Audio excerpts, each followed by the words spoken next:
Latelekom TV paku video konkursā, kurš notiek gan portālā Draugiem LV, gan arī portālā Facebook, ir jau pirmais uzvarētājs. Nikita gan pagaidām vēl nav iesniedzis video, bet viņš piedalījās tādā mini konkursā un ieteica šo konkursu saviem draugiem.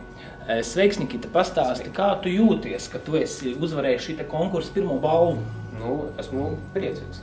Es varu tā pateikt, jo esmu pirmais vinnētājs un esmu priecīgs. Mēs Nikitam bijām apsolījuši dāvināt Sony digitālo fotorāmu. Bet ko mēs viņam dāvināsim? Mēs viņam dāvināsim ļoti skaistu Eurosport ceļojumu somu. Bet tas vēl nav viss. Par cik Nikita ir pirmais uzvarētājs, viņš saņems Eurosport iPod austiņas. Viņš saņems no kanāla Extreme Sport piezīmu grāmatu. Viņš saņems no kanāla Diva krekliņu. Un, protams, Nikita saņems apsolīto Sony digitālo fotorāmu.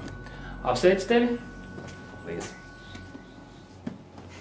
Piedalies arī tu Latelekom TV paku video konkursā.